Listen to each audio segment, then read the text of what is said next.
नमस्कार शेतकरी मित्रांनो, आज आपण सातपुड्यामधील आनेर डॅम या ठिकाणी आलेलो आहोत।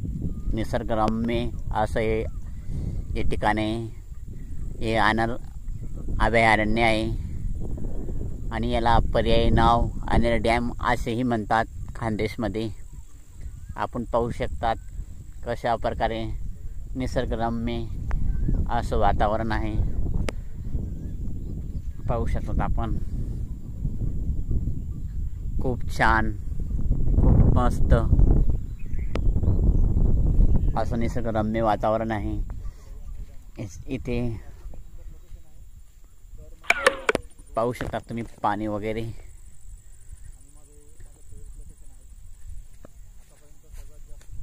हा सातपुडा पर्वत आहे।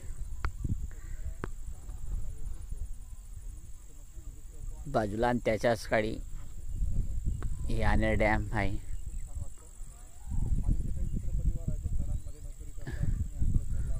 खूप छान।